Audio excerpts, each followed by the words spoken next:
Hey everybody, and welcome back to my top 50 board games of all time. This is the final installment of the video, so number 10 to number 1. The previous videos, if you haven't checked them out, I really recommend you do, because none of the games on those lists are there for the sake of it. Now, I do really love them games and highly recommend them. Something I should have mentioned as well on the previous videos is that these games have been ranked using the PubMeeple ranking engine. So it's a really useful website and a good tool to rank things, especially if you want to make your own, top 50 or top 100 board games, then I really recommend you check that one out. But for this video, let's get started at number 10. So at number 10, I have Coimbra. Now, Coimbra was last year's number 5, so a slight fall for this one. But this one is a dice drafting game, and it's a very clever one, because not only are you drafting dice based on the pip value of those die, but also the colour of the dice as well. And the reason for that is that the pip value gives you priority in taking cards that you want to kind of acquire throughout the game, and they help you build an engine to give you kind of benefits and different bonuses that other players can't have. But the colour is also important as well, because that corresponds to a separate action, such as travelling around a map, or kind of collecting money or collecting military points. And it's the kind of thought space that goes into picking your die that you want for that round is extremely taxing. And not only that, the actual turn angst as well is quite good in this one, because obviously if you particularly want a certain card and someone else has snatched the die that you really want to get priority of that card, then it could be, it can throw a bit of a spanner in the works. It has a lot going on in this one, but it's still pretty simple to understand. And I just love all the different paths you can go down in terms of building your little engine up. I love the different tracks you can go up, which not only corresponds to final or end game scoring, because you get bonuses on getting highest on those tracks, but as I said, the higher you get up those tracks, the better the kind of follow-up action you get based on the colour of the dice. Also, some really cool variability in terms of the end game scoring for this one. And additionally, for a Euro game, and a pretty themeless Euro game, it's very beautiful to look at. You can see by the box art, it's very attractive. All the game pieces are very bright and colourful. So yeah, I really do like this one. It's an absolute pleasure to play, and a worthy number 10. At number 9, I have a new entry to the list with Navegador by Matt Gertz. Now, this is one of his famous rondel games, probably not as famous as one of his other games, which you may see in a bit. But this one is, it's a game where you're traveling around a map of the world, kind of discovering new land and losing ships in the process. But what I love about this game is the way that you need to do everything. And you can't really do everything, because it's not going to be 2-point beneficial. But at the same time, you need to be conscious that if the fact you don't invest in certain things, then things get more expensive as the game goes on. For example, if you want to start building more ships, then they start off at quite a cheap price, but as you get to certain points on the board, the next phase of the game is triggered and things get rapidly more expensive. But you can kind of overcome that by investing in certain buildings to help you build more ships for cheaper, or help you put more workers out for cheaper, or even like let you buy new factories and stuff. But the idea is, as I said, it's a rondel game, and you're going to either go around this little wheel of actions and either sell your ship, so you can buy and sell goods based on colonies you've discovered, or factories that you've invested in.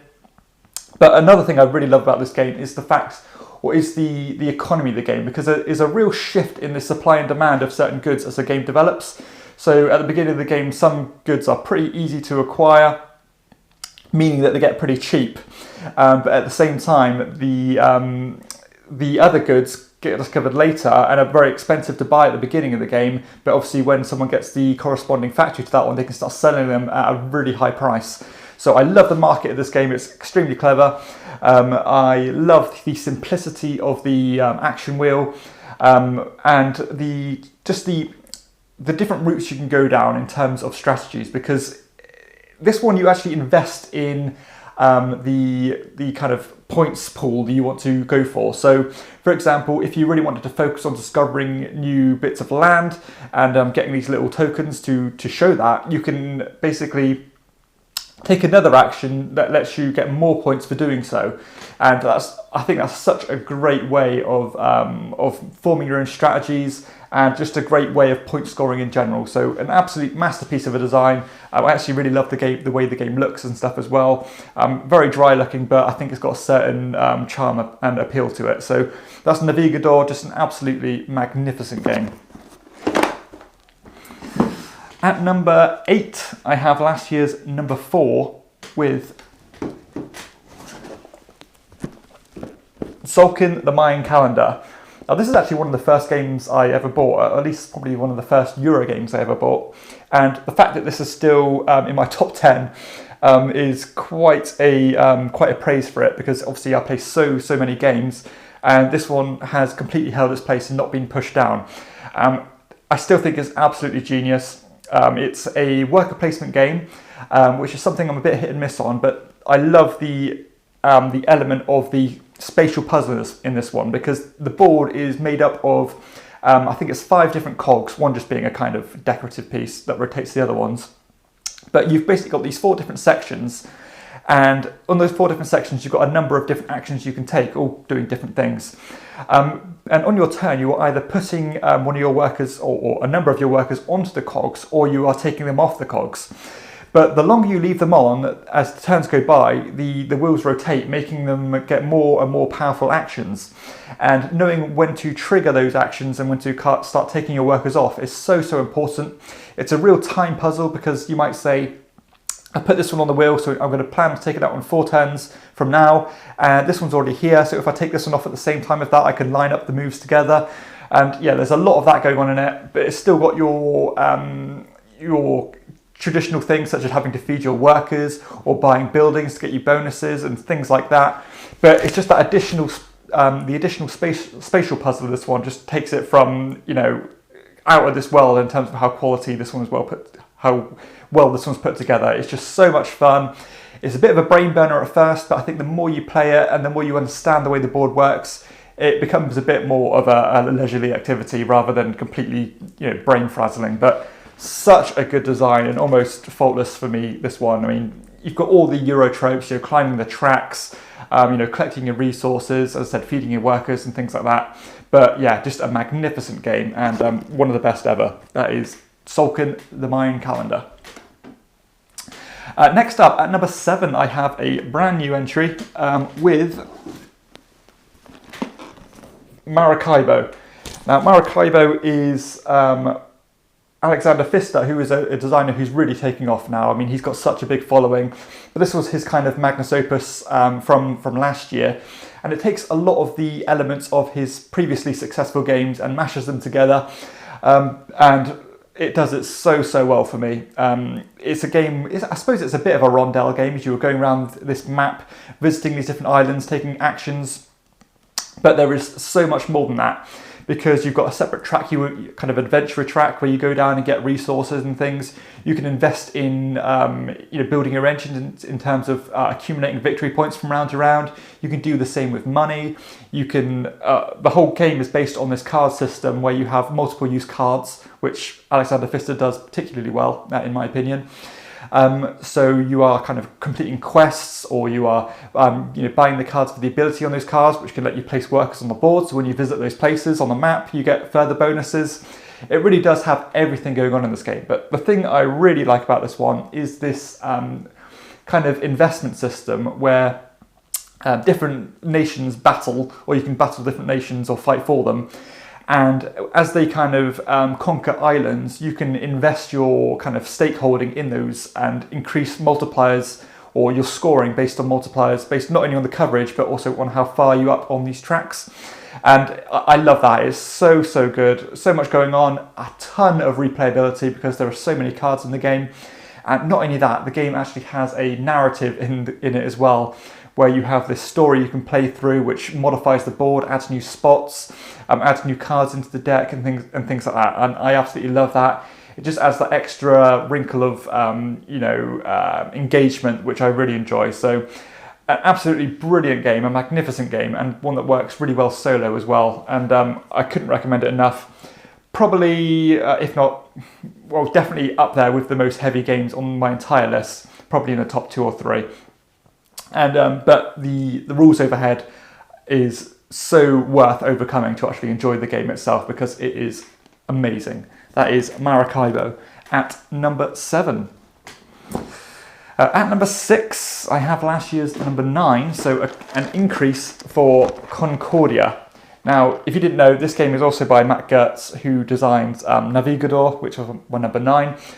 This one is very much touted as his best game. It's his most popular game by far, and I often talk about Concordia as being one of the most objectively well-designed games I've ever played, if not the best. There is absolutely no fat on this game whatsoever.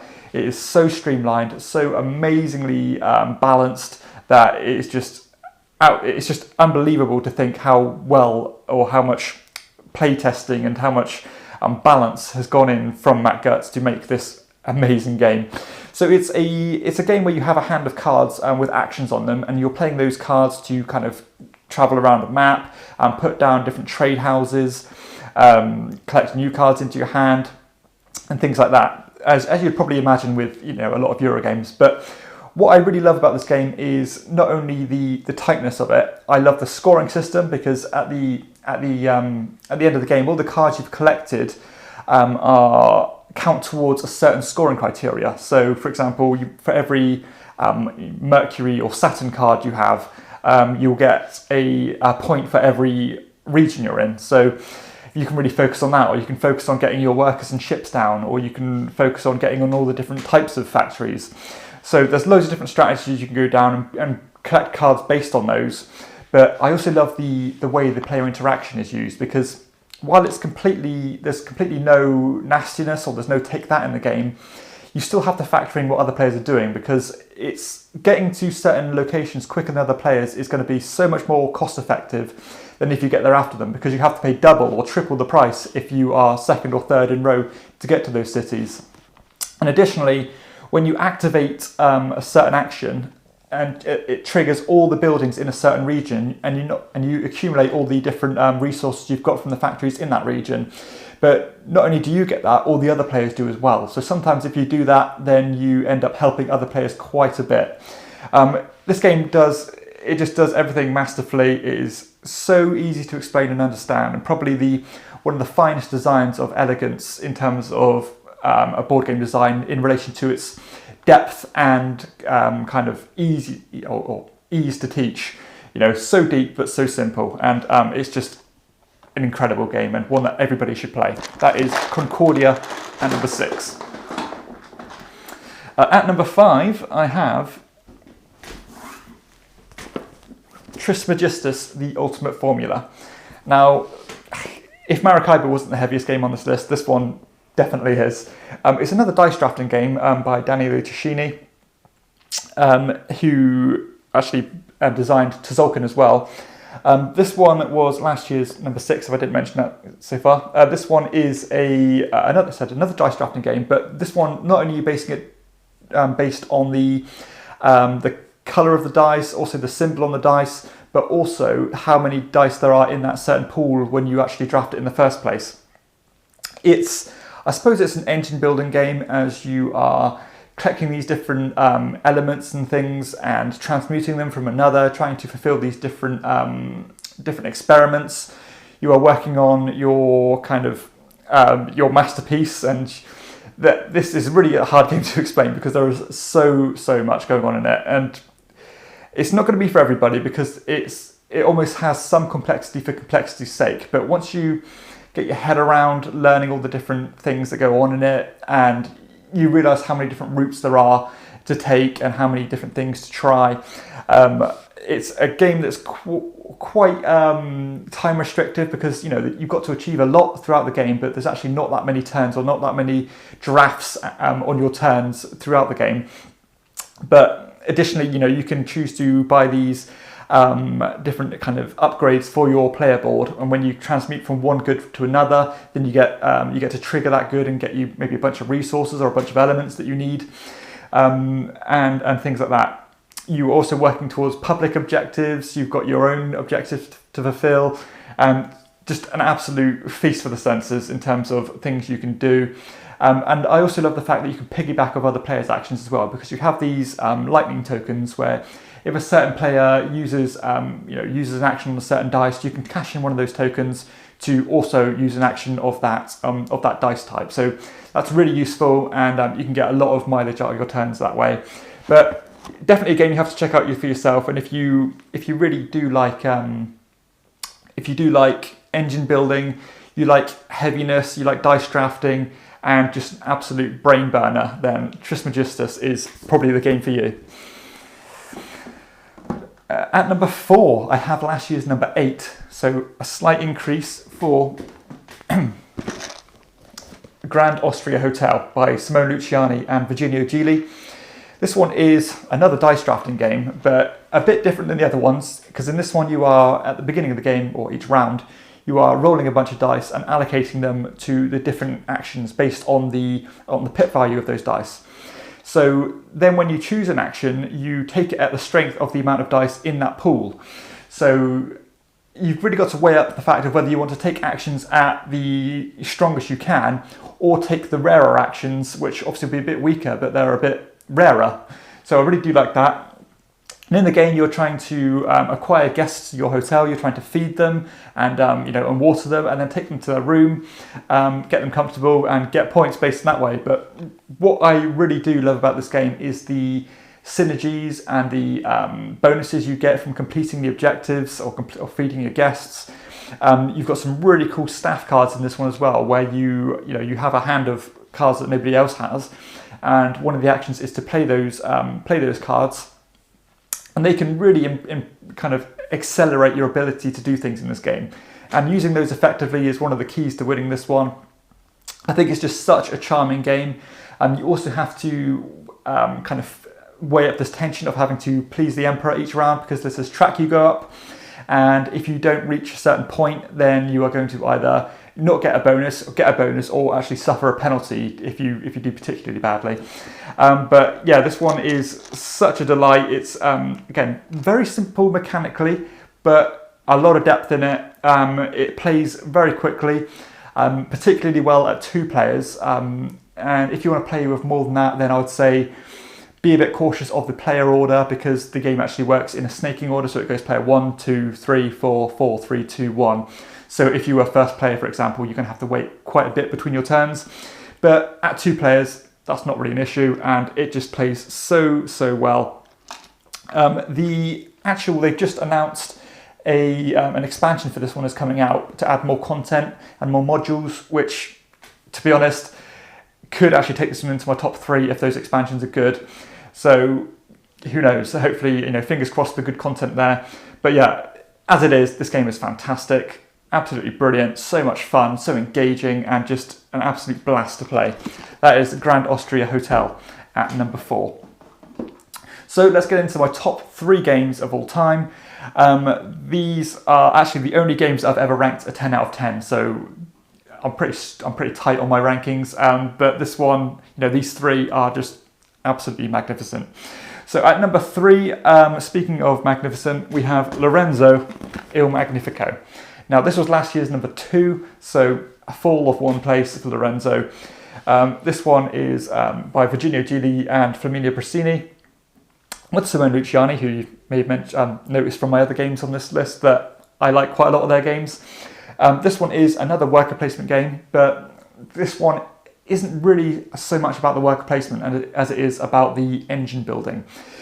This is without question one of the best engine building game that I've ever played, because not only are you building your engine in terms of increasing your abilities as you go on, you are physically building an engine as you accumulate cards and put them into these rows, and then you can actually allocate dice to trigger all those cards and get a bunch of rewards in return and convert goods to others and things like that.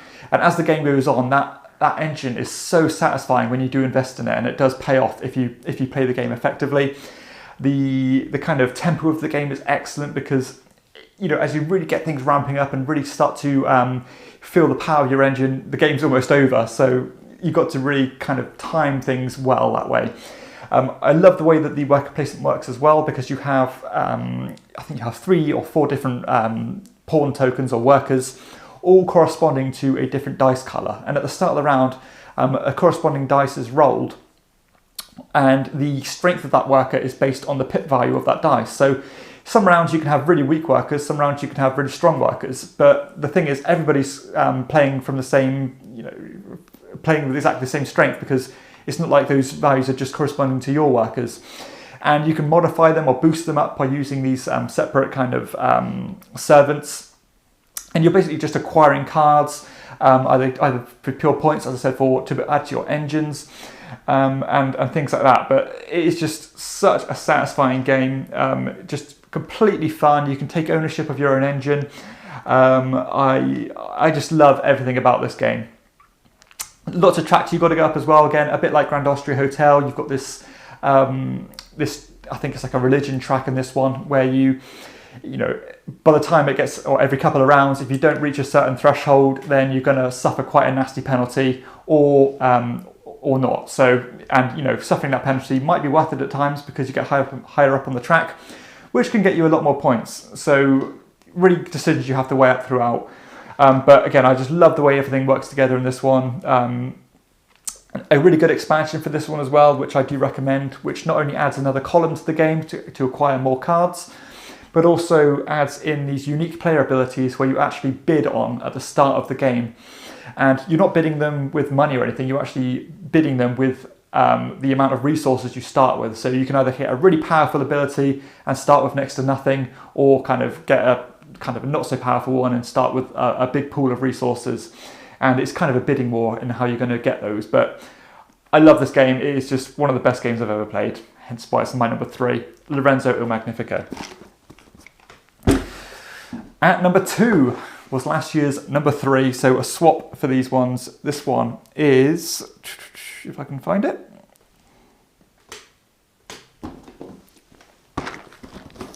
Trajan.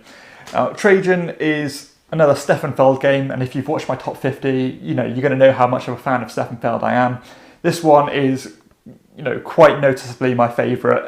It is just a masterpiece of a design.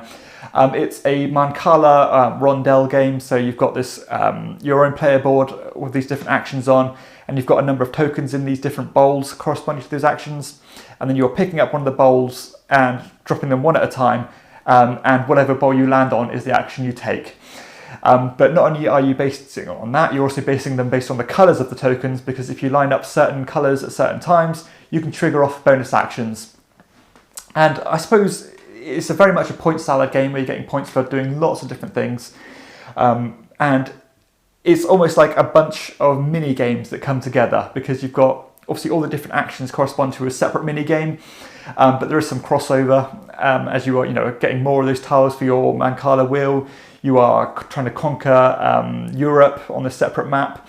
You are acquiring different resources to kind of get a set collection method.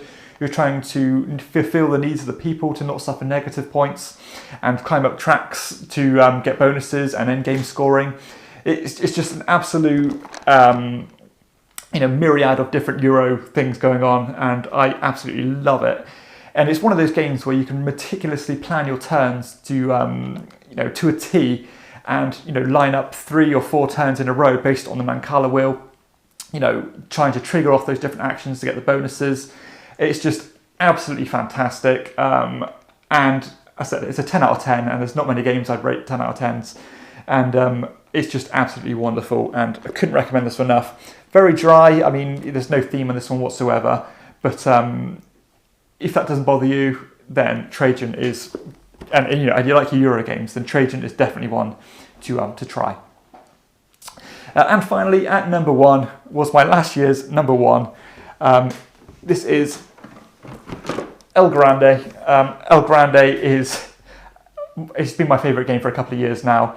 It's a area majority game designed by Wolfgang Kramer, who is a brilliant designer. This game, believe it or not, is over 20, probably 25 or so years old now. And it's a map of Spain, and you have a bunch of meeples or cubes, depending on which version of the game you have. And throughout the game, you are bidding on these different actions, and taking those actions to not only manipulate the board and add more workers onto your board, in order to score points when it comes to a scoring phase. But you're also trying to add more scoreboards, or the more lucrative scoreboards, to the areas that you're controlling. you are trying to control this castle where you put your meeples into, and at the end of the round, then whoever's got the most meeples in this castle is going to get more points. But then you bid on a secret wheel where to deploy them for going forward.